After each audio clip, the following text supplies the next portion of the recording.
Hello everybody, welcome to another albums of the month video. Today this is on the March ones, so I'm trying to work my way, trying to catch up, because then there's also the April one I got to pretty much make as well, and then I can actually get into making individual reviews before I have to work on the May one. So yeah, I'm going to be going over the worst albums of March, the alright albums of March, and the best. Same drill, let's get right into it. So to start off with the worst albums, I have the new one by Redlight King, In Our Blood. So it's not the best album in my opinion. I think the production isn't amazing. It just kind of dips a little bit to a noticeable point around Raise the Dead to Evil Eyes. I just think it's kind of weirdly mixed, and it's a bit off-putting because some parts just feel a lot quieter and other parts just kind of feel like it's trying to build up that sound quite a bit. It's not well mixed in my opinion.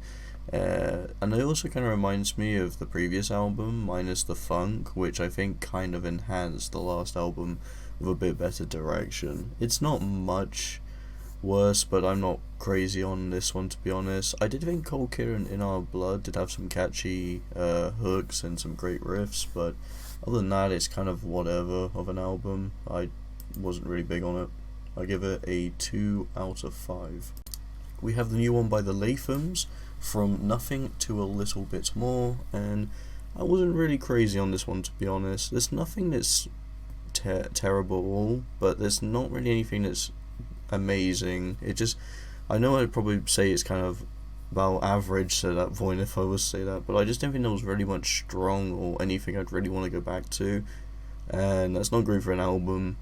Honestly, it's just not really my thing, but I did like some of the ideas they experimented with. I like the vocal delivery in Fawcett, and I also like the instrumentals on tracks like Land and Sky. I think they have some cool ideas, and personally from what I've heard from the first album, I prefer this a little bit more. But as a whole, I just thought it was a little bit bland of an album. Some of the songs I like is just kind of buried in the mix of weaker tracks, and I'm not even crazy on them in the first place. So yeah, it's just not really an album I really want to go and listen to. I give it a 2 out of 5. It's not dreadful, it's just not really for me. We have the new one by Story of the Year, Tear Me to Pieces. I'm gonna be honest, I did not like this album at all. I thought it was pretty weak. You have a bunch of weak songs like Real Life, which quotes, "You said this hurts too much, I don't want to stay. Find a nice rich man, he'll give you everything." Just sounds like something a nice guy would write, to be honest. 2005 is an incredibly cheesy and bland track when it's trying to go for, oh, we were kids, this is our childhood, the good old days. The way they just interpret the instrumentals, the overall vocal deliveries on it just comes off so bland and cheesy. I can't take it seriously. I guess not the album's trying to go for that, but yeah, it's just so bad. Afterglow has some needless mixing, like the edit on Glow, which just sounds unnecessary to be on there. I don't know how you describe it, but it just sounds like they turned the pitch up and kind of, I don't know why they need it. It just makes it sound worse. Not even the song's great or anything, but it just makes it sound much worse. Lead singer's vocals is just honestly aggravating for me. I just can't resonate. I just think it just sounds something about it just very irritant. It doesn't flow well, and I think even with the songs going for just a very generic post-hardcore sound, which I don't think this sign the band really did that much beforehand, it just doesn't really work. It just feels like a lazy, weaker attempt on stuff that a bunch of bands around this point have done. I couldn't get into this one. It's a 1.5 out of 5 for me. It's not good. Suicide Silence, Remember, You Must Die. So I gotta mention, I'm gonna die alone around the ones I know. That's a great start to the album, to be honest. Oh god. This is a very basic kind of, let's try and go for some edgy metal. I don't know. I don't really have a lot to say about this album. I kind of like God Be Damned and The Third Death. That's kind of it. It's just nothing that's really interesting for me. I just kind of feel a lot of the songs, rinse and repeat, do a very similar thing. They talk pretty much a lot of crap about whoever they're on about, whether that's a person in story. It just doesn't matter. It's just the same thing, and I couldn't really vibe with it. I want to mention though that especially on the track Dying Life, I swear it does sound like Patrick Starr is the one screaming, and I would now, just listening to this, want to see a Patrick Starr themed band. We have a Ned Flanders themed band, Oakley Dokley. Let's have like a SpongeBob or Patrick themed one, that'd be pretty sick. Oh yeah, this is a 2 out of 5. All Time Low, Tell Me I'm Alive. And I'd probably say it's the third album in a row I don't really have anything positive to say, because I've tried to kind of come up with something to at least justify why I think it's got some good ideas. But yeah, I just think like Story of the Year, this is a terrible album. The whole new sound direction to this heavily poppy rock sound, which is inspired by numerous artists like Queen and Elton John, but listening to it, I don't really hear that. I hear more like Ed Sheeran, and not to say I want to crap on the guy, I'm not an Ed Sheeran fan myself, but just the way they try and incorporate this poppy rock sound and it just comes off like that just feels very generic, and it just has nothing, no substance, nothing to really offer a cool new approach. I'm not really a fan of this band at all. I've absolutely disliked them for a while, but I can't really justify why I think this album's good. It just, the poppy rock blend they go for here, just the inspirations, I just don't know, I felt like they were lost in trying to find what their true inspiration was, so they're kind of going for what a lot of people would hear on, I guess, more recent times, because I do not hear an inspiration for a band around the 70s or an artist roughly around that point like Elton John. It just doesn't really work. Yeah, it's also overproduced as well of an album. There's just so much going on, it doesn't need to, and overall it's just mediocre at best. They try to add some rock to the first track, Tell Me I'm Alive, the self-titled track, but it just didn't really add anything. It still felt like a very bland, cheesy, overproduced mess. This album is pretty crap, if honestly. I'm probably going to have to give it a 1 out of 5. I just really didn't like this one, and there's nothing at all I want to go back to. I know I said it's mediocre at best, but even then it's worse than I can imagine. This is a really crap record. I did not like this one. Pop Evil released a new one called Skeletons, and it's not too bad sound-wise. There's some nice clean instrumentation, and the blend of vocals in the mix, it does sound pretty nice, but that's kind of all I have to say that I really liked about this. It just falls off pretty hard around Sound of Glory. Like, they're just trying to go for whatever is, I guess, hip and trendy. It's just very much a basic radio-friendly approach towards the rest of the album at this point. I think it does pick up when the guest artists do appear, sort of like Fit for a King and Devour the Day. I think when it gets to kind of that point in the album, it does pick up, but throughout the middle, I just find a lot of the songs to feel very unoriginal. There's just not really much going for it. The whole album also plays with like an arena rock sound, stuff that you just easily hear there, and I guess if that's your thing, that's fine. I don't mind it personally, but I think here it just comes off very bland and weak. It's just an album I'm not great on. I think personally I was getting into it, but that middle point kind of dampens it a bit. I just found this one quite disappointing on it, but yeah, it's a 2 out of 5. Theory of a Deadman, Dinosaur. Another band that barely shifts their signature sound to try a bunch of new ideas. They just continue to release the same rough idea. I just don't think there's really much here that's to talk about other than I've heard it before, I guess.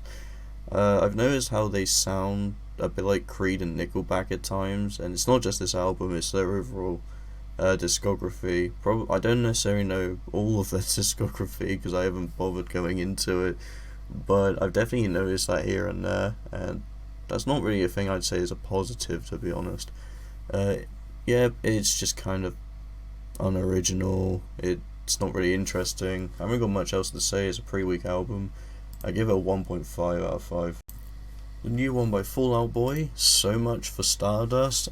Some people might be confused why I put this one in bad. I was originally going to put in alright, but I think it's a step up for sure. It's just not one I think's enjoyable as much. It's definitely preferred so much more than Mania. It's a huge step up. It's not going for that electronic pop rock direction they were going for, and I'm quite happy it's trying to go back to their classic, well, not classic, but just say it's trying to go back to something around the Folie à Deux era, at least, kind of that, to something like, say, rock and roll. And I guess for an extent that does work. There is some songs I do quite like. I personally think the singles are definitely some of the best tracks, like Hold Me Like a Grudge. I think it's got some pretty good instrumentation. I'm kind of glad they're bringing a little bit of heaviness to their instrumentals, and it definitely shows here that they have some better ideas to show for, and I'm quite happy we're not hearing anything like Young and Menace,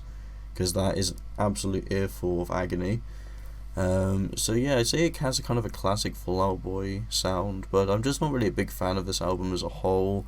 I'm not really a fan that they kind of inspired by numerous artists like Elton John when it came to the Heaven, Iowa track, and David Bowie just for the overall theme they're going for. There's definitely some aspects that just feel like maybe Ziggy Stardust had a kind of inspiration to it, but yeah, I just don't think that was really a strong point. They try and go big with this one, but the filler tracks kind of weighs it down, like So Good Right Now and Flu Game. I feel like those songs really didn't need to exist. They're definitely some of the weakest songs in their discography, I'd say. It just doesn't really fit with the rest of the album. It's got a good idea, but I think as a whole it's just not executed well enough to be alright. It's probably one of the better albums on this list, though. I give it a 2. DMA's How Many Dreams. This indie Britpop blend I think works quite well, and I think it even has led to some good tracks like Olympia and Fading Like a Picture, two of the strongest songs on the record, I'd say. But as a whole, it just kind of have a similar issue as I had with the Lathums from Nothing to a Little More. They have a good sound, and I think there's some good ideas in this direction, but it feels very limited on the potential it has. I like the dance rock feel some of the songs had, but I felt they were trying to clash with the indie rock sound, especially in songs like Get Ravey, which I felt was kind of weak. I don't mind it. I think it's got some good elements, but as a whole, it's just not a crazy good album. Not really one I would go back too much, so I'd have to put it here. I give it a 2. It's not too bad. So that's all the worst albums of the month. We are moving on to the ones I consider alright, and to start off I have the new one by Enslaved, Heimdal.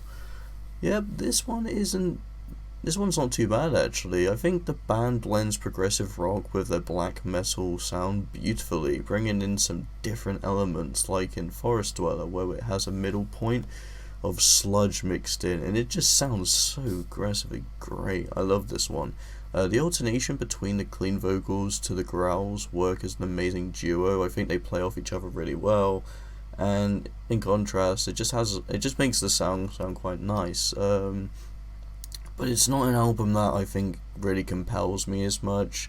And while nothing's really weak, I just find some songs to have a little bit too samey of an idea, well, even when it's trying to experiment, and that's not the worst thing ever, but it just kind of was a little thing that dampened my experience a bit. But as a whole, it's not a bad album. It definitely is one I consider alright. Periphery 5, Djent Is Not a Genre, was alright in my opinion. Other than the weird song album title, I think it's a pretty decent album with some really good production for sure, and I'll have to just elaborate how Wax Wings is a highlight track. I love every aspect they throw with this one. It's got a great use of melodic vocals. I think the energy on this is brilliant, and they even show some of that in other tracks as well. Just honestly putting some of their best sound for this one, and I like how they experiment so that it's a bit softer of an album, and that's not too bad. But I think some songs really lean into that, and it kind of suffers a little bit. Like the track Silhouette, I did kind of enjoy what they did with their older sounds, where there could be some softer moments, but as a whole, Silhouette's just an example of them leaning entirely onto that for this in particular song, and even some of the other tracks as well. But Silhouette's an example of a song I just don't think really fits as Periphery much. Lyrically, I guess it kind of fits it, but as a whole, just not really. I'm not really big on long-winded outros. Some bands do it, and I'm fine with it if it's depend on the story they're telling, and I don't mind all of the ones on here. I just feel like Periphery's a band I just never really go into for long outros, but as a whole, it's a pretty decent album. I wanted to put this one in good, the best albums of the month, but I felt going back to it, it's just not as strong as them. BABYMETAL's The Other One, and I want to say huge props for the band for pretty much going with this concept album. They experimented quite a lot, so it's pretty much going into sort of a new, fresh take on the band's sound, and they have a really good idea to go with, but I just don't think it's executed well enough in my opinion. At least it's progressing, but I just think stuff like in the production is one of my weaknesses with this one. I think some of the vocals sound over-processed, like in Mirror Mirror and Divine Attack, Shingeki. There's just a lot kind of going on with the vocals, and it kind of just sounds a bit distorted, just to a point where it just doesn't sound amazing in my opinion. And I find this to be kind of a common theme on this record. It's not really as bad as it is on earlier stuff. Maybe there's some examples from Metal Galaxy that have it, but this album definitely goes over that as an issue I had with it. And I do appreciate them trying to experiment with a lot more. There's a lot more that they have to offer when it comes to new ideas here, or metalism. But yeah, besides that, it's just not really as many strong songs on this one, and it loses a little bit of that BABYMETAL charm in my opinion when they're trying to go for a more progressive sound. There's still some good tracks, and there's not really anything weak, but I just feel like Metal Galaxy just had some really good bangers like Elevator Girl and Papaya. I just think this, compared to the whole discography, is probably the weakest point, but they're trying something different, and I absolutely appreciate that. So now we're moving on to the best albums of the month. Let's start off with Haken's Fauna. So, in my opinion, Haken have released some pretty good bangers lately. I'm a big fan of Vector, even though I think that's kind of a downward turning point for the band. But here, this definitely is a step in the right direction, especially since Virus was one of the weakest albums, I think, from the band, from what I recall. So it's nice that they're kind of going for something a little different here, instead of just Vector and Virus, which kind of had a very similar theme. Even album art wise, there was a distinction between the two, and Fauna kind of separates that. Stronger songwriting as a whole, you have some really good tracks on this one, like Taurus, which I know is not everyone's cup of tea, but I love this one. Island in the Clouds is brilliant, and Elephants Never Forget, I'll probably say, is one of the band's best performances yet. It generally has that classic sound some of the earlier stuff has, and while Finn right home with the new ideas, Elephants Never Forget is an absolute banger and one of the best progressive songs I've heard this year, I'd probably say. And I also enjoy how this album kind of heads into a more zany, spontaneous direction. They throw some pretty cool ideas left and right, such as Beneath the White Rainbow, with the Mickey Mouse vocal. I'm not joking, there is a bit where the vocals just kind of pitched high, and you just get this Mickey Mouse sounding performance for this little bit. It's amazing. It definitely enhances how crazy this one's going for. I'd probably say if I had one weakness with the album, I'd probably say it's a bit too light on catchy hooks. and focuses more on upping the riffage for the older fans to enjoy, and experiments in a way which I don't think always delivers, such as the Alphabet of Me's first verse, which feels very different from anything they've done before, and I guess the whole of Love By, if I was going in there to an extent. I do think nonetheless it's still a consistently great album, producing some of their best work yet, and I definitely recommend it if you're looking for a great progressive metal album of the year. This is a pretty good album. Give it a 3.5 out of 5. We have the new one by Depeche Mode, Memento Mori. I think that's how you pronounce that. I wasn't big on this one at first. I considered it just a weak album. I put it in the worst, and then I put it in the alright after giving it a second listen, but a third listen I actually would say it's good enough to be here.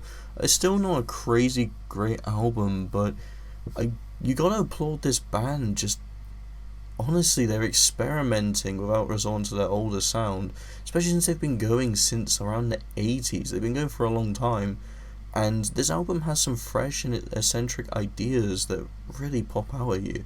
It's also the first album without Andy Fletcher. I think he wrote he pretty much wrote for the album, but he never performed it because Andy Fletcher, the keyboardist of the band, did pass away last year, and yeah, it's pretty upsetting, but I think as a whole they did a really good job as working on this one. It's probably one of their best albums in a long time, I'd say. It's a bit more chilled than earlier works, but it makes up for it with a great aesthetic throughout, with just some excellent instrumentals. I think the first half of the album has got some good stuff like Ghosts Again and Wagging Tongue, but I think when you go in further into it, you've just got some really good bangers. They hear you back and forth. Nothing really else to say. I'm not crazy on this one, but I think it's a good album, and I give it a 3 out of 5. We got the new one by Invent Animate, Heavener. I swear the band used to have a comma between, but maybe that's just not the case anymore.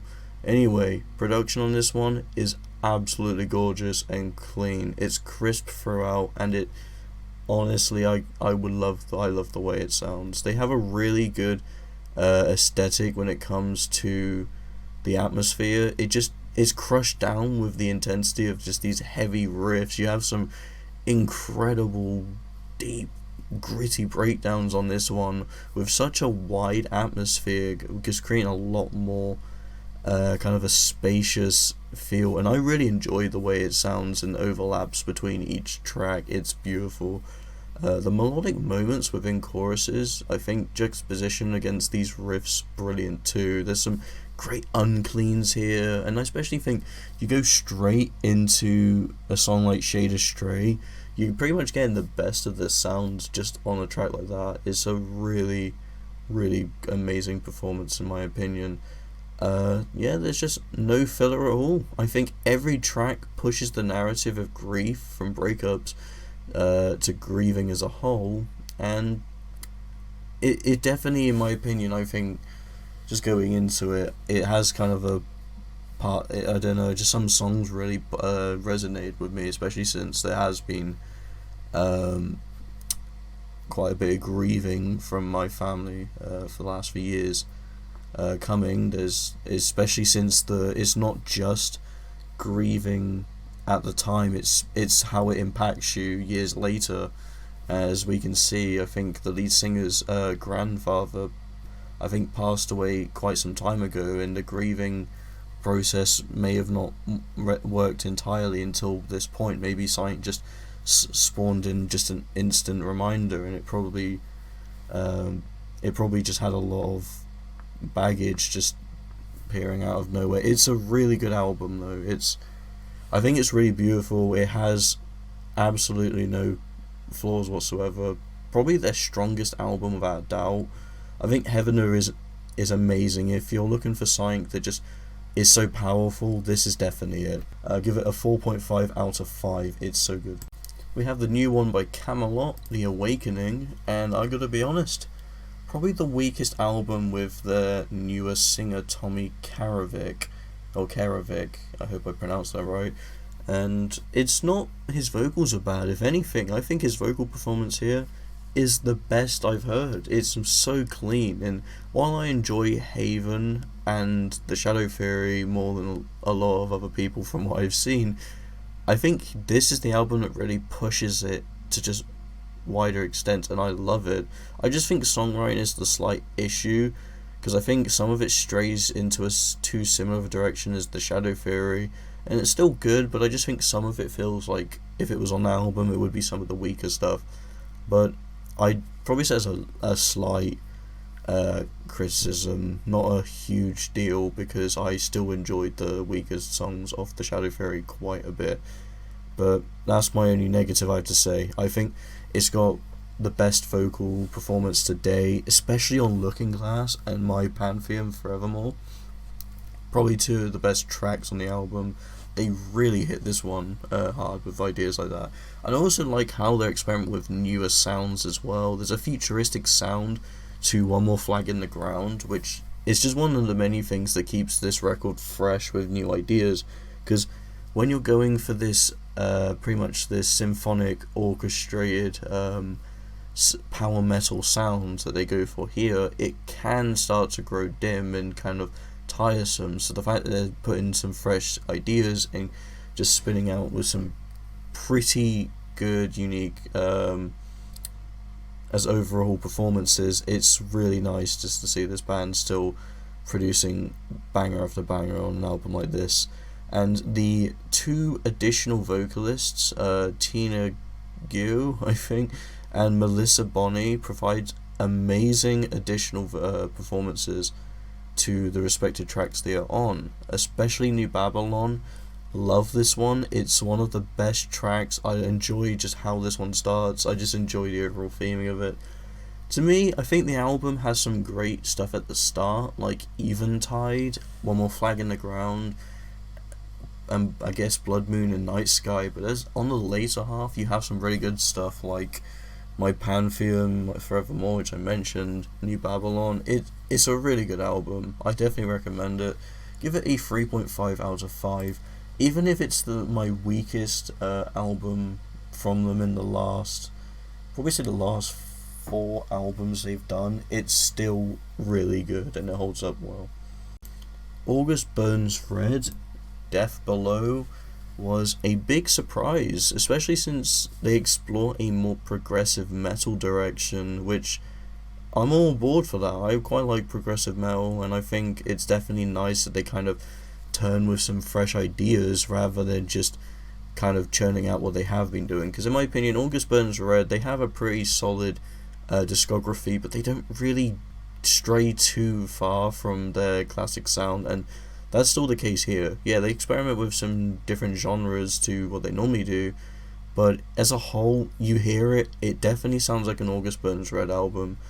But yeah, the experimenting with progressive rock, metal, not rock, you can hear it clearly on The Cleansing. It's a longer track, they definitely play with some brilliant ideas here, and just makes for a really great opener in my opinion. Yeah, like I said, they managed to keep their signature sound. It feels right at home with the earlier stuff, but it feels unique at the same time, which I think is the best way they could have approached this one. The problems I had with the last album, Guardians, is gone here, and I think they just took a much stronger, complete feeling, cutting a lot of filler as well. It's a bit short of an album, I believe. I've not checked the length, but it feels a bit short. Still enjoy this one. I think it's a good album. I'm not crazy on it. Probably one of the weaker albums of the best, but that's definitely saying something when this one is bloody good for a August Burns Red album. I give it a 3 out of 5. And finally, the last album to mention from this month, we have Bury Tomorrow, The Seventh Son.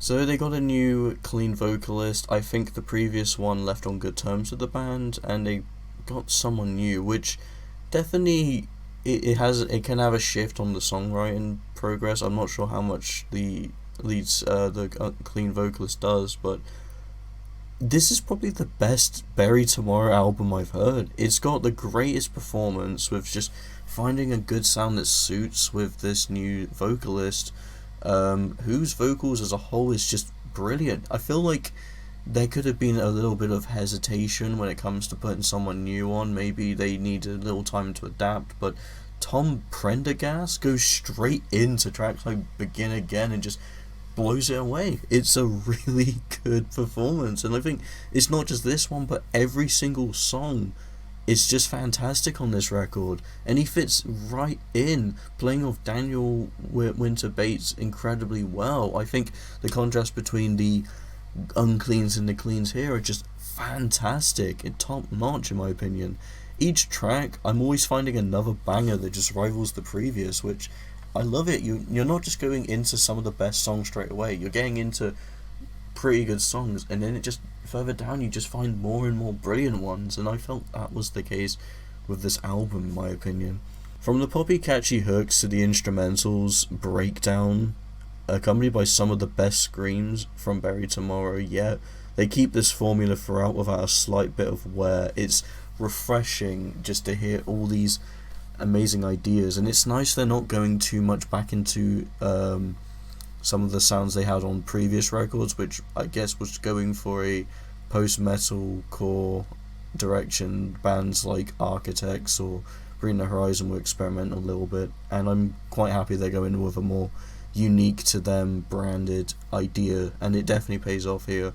The strings on Wrath and Majesty, I just need to mention just the strings alone really add to the songs. These songs are two of my favourites, and I enjoy just how many little elements they add to these tracks to not make it feel like there's too much going on, but just to enhance I guess like maybe like some dead air moments, and it really adds to the dramaticity of this record. I also got to mention, this probably is the band's magnum opus. I've just never clicked with an album as much as this one. It's so good. This definitely is contender for being one of my favourite albums of the year, without a doubt. This is a 4.5 out of 5. This is a really good album. And that wraps up every album I've reviewed this month. Yeah, I wanted to get this one over with, but I had a lot of stuff going on. It was a bit busy at the time, and I was trying to work on editing some other ideas, as well as I felt like it's only been a few days since I last edited. I wanted to get this out, but I haven't had time to record until now, so I'm quite happy. Also, in 2 days of recording this, it is my birthday, so I'm probably 21 by the time this comes out, so just gotta mention that. But yeah, I personally think this has been an interesting month to say the least. Now, I'll go over my top 3 and bottom 3 of this month, but I want to mention, because it has been the end of the first quarter, January, February, March, I want to talk about the strongest tracks, so my top 5 albums, pretty much my top 5 albums January to March, and my bottom 5 from that. I just thought it'd be a little interesting thing to add to the end, because we have reached 3 months of the year, and there has been some pretty good releases and some pretty weak ones, and I want to talk about them. So going just through my classic, not my classic, just going through my top 3 and bottom 3. Let's start off with the bottom 3. I personally thought Fear of a Deadman Dinosaur is deserving of 3rd place. I felt it was a pretty lackluster album, and it barely does anything to differentiate from stuff they've done beforehand. It's very, very bland in my opinion. Number 2, I give this one to Story of the Year, Tear Me to Pieces. I didn't like anything on this record. I could see they were trying something a little bit different and out of their comfort zone, but yeah, this wasn't it for me. I know they're more like a pop punk band, and it's kind of interesting they're going for elements of something with post-hardcore, but it just feels like a weak attempt at trying to do something different. And number 1, I put All Time Low, Tell Me I'm Alive. The only album I've given a 1, that's the lowest rating, by the way. I would give something is a 1. It's really bad. I personally couldn't find anything remotely good to say about it. It's just a weak album as a whole, and I don't know why they chose this direction. It makes no sense in my opinion. And then going into the top three, number three, I decided to put Camelot the Awakening. Yeah, probably not their strongest album. I said it's the weakest one with the new vocalist, and yet they still do a brilliant job, and it's in my top three. Then again, it just depends what else it was against. But Camelot, I love the band, and I think this still has some amazing potential and some really good tracks that hold up as some of their best. I think it's deserving to be in the top three here. Number two, Animate, just absolutely incredible album. Heavener is amazing, and it has potential to be one of my favourite albums of the year, I'm sure. And it's only number two, so March definitely has some promising ideas here. And finally, Buried Tomorrow, The Seventh Son is number one. I think this is the strongest album of the month. It's got some really good ideas, and every song just has so many great elements I enjoy when it comes to either the breakdown or just the choruses. I love the way it's all orchestrated. I think it's pieced perfectly. Brilliant production. Love this one. And yeah, so I will talk about the core one right now. So let's go over the top five and bottom five. I'll start off with the bottom five for quarter one. So number five is Måneskin Rush. This came out in January, and this was the very first album I reviewed on my channel because it was in the January month reviews, and it was the first thing I mentioned. It's a pretty weak album in my opinion. It has a lot of filler, it has a lot of weak ideas, and as a whole it's more annoying than it is interesting. It has got a few decently good songs, but it doesn't really save it when there's like almost 20 tracks and a lot of them just feel very mediocre. It's not great. Number four, Fear of a Deadman, Dinosaur. This one came out in this review, so this is a March album, and I genuinely think it's one of the weakest ones I've listened to. Has little to nothing to offer. Has been doing the... Do you know what? I've already described why I didn't like Dinosaur in the bottom three. I just think it's a really weak album, so you kind of get the gist here why I put it here. Number three, Pierce the Veil, The Jaws of Life. This was in February, and I really didn't like this one. Other than when I thought they were going for a grunge aspect with past Nirvana, kind of trying something a little bit different, they only resort to their sound that they've normally been doing, and this post-hardcore thing is just not really one I enjoy their, turn and take on it. It's just not a very good album in my opinion. Number two, Story of the Year, Tear Me to Pieces. Yep, same reasons as I mentioned. It's a pretty weak album with almost nothing I enjoy whatsoever, and I think it's really weak that it's in my bottom three albums of the year so far. And number one, All Time Low, Tell Me I'm Alive, with a ranking like 1 out of 5. I'm not surprised it's here. It's by far the worst thing I've listened to, and I wouldn't be surprised if it's the worst album of the year I've listened to. And it honestly sucks that 3 out of 5 of my bottom 5 this quarter is all on this review, the March one. And looking at the worst, there's more worst albums than there is best albums this month. It's kind of upsetting though. It just feels like there's a lot of weaker ideas. I mean, it's a lot of bands I'm not crazy on to begin with, but I just think what they do is just nothing crazy, nothing great. It just goes for either something I've heard before or just something that feels very lackluster for their own sound. But let's go through the top 5. Maybe that'll get the...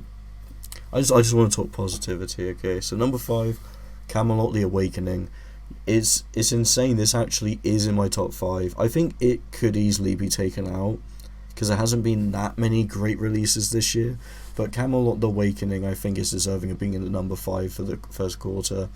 As a whole, it's a great album. I think it stays pretty consistent to their sound and plays with some new ideas, even if some of it feels a bit too similar to the last album, The Shadow Theory. Still a good album. Number 4, In Flames for Gone. This was in February, and this was my favourite album of that month. I really enjoyed this one. I don't know what it was, but I just thought this album had a lot of great ideas that really stood up against the last few things they did. I think it's got some of their best instrumentals, some of the best vocal performances. And I love that production. I just think the lyrics was the only minor thing I didn't like, but I guess after a while it's not too bad. I still think it's top 5 worthy, but I could easily see on another day Camelot being the stronger album. Number 3, Invent Animate Heavener. I really enjoyed this one, and it definitely deserves its placement in the top 3. It's so good, I definitely recommend this one. Number 2, Catatonia Sky Void of Stars. I was really anticipating this being my favourite album of the first quarter. I really enjoyed this one. Every song is a banger, and I dislike nothing about it. I think it's a really amazing performance, a huge step up from City Burials, and this is one of my favourite Catatonia albums without doubt. But my number 1 choice is Bury Tomorrow, The Seventh Son. I think this is just a stronger album, it has a lot more going for it, and it's just lovely how they can, there's a new vocalist for the cleans, and it's quite a big deal. Yet they make it work so well. There's just so many crazy ideas that really makes this one just absolutely incredible. I think with the Catatonia album first listen, I thought it was pretty good. I wasn't insanely enjoyed by it. I didn't think it was insanely enjoyable, but it was good. And this Bury Tomorrow album I thought was really good, and my opinion has only been up there. Same with Catatonia, it's also been a great album, but as a whole I just think Bury Tomorrow is a little bit stronger. And that is my top 3, bottom 3, as well as my top 5 and bottom 5 for this 3-month quarter. So this has been really good. I've actually surprised I've even been bothered to try and do reviews for January and February, and continuing on to do March, and I also will work on April once this is done. I have really enjoyed this, and I can't believe it's been a quarter already. Although March has had some of the weakest albums by far, 3 of them in the bottom 5. It's also nice to see that 3 of them are in the top 5, as well as them being really good albums. Not just really good, really, really good. Bury Tomorrow and Invent Animate are the huge highlights I have for this one. Camelot as well was a great listen, and I think there's some other brilliant stuff here as well, such as August Burns Red delivers a great performance. Haken is a great album, I love this one as well. And yeah, I think the only I say the only downside, just the weaker albums. You got some of the worst albums here, and there's quite a lot of weak albums, but as a whole, I think there's been more albums I've enjoyed this quarter than there have been ones I've not enjoyed as much, so that's nice to see. I think the next quarter has some really good potential. We got some new stuff coming out from Foo Fighters, we got a highly anticipated Sleep Token album. I'm looking forward to seeing what's coming up, and I think it's going to be a really good quarter, and yeah, especially since my birthday's in it as well. Who knows what else is coming out? There could be a bunch of random stuff coming out of nowhere. But that's it. I hope you guys enjoy, and I'll see you in the next video.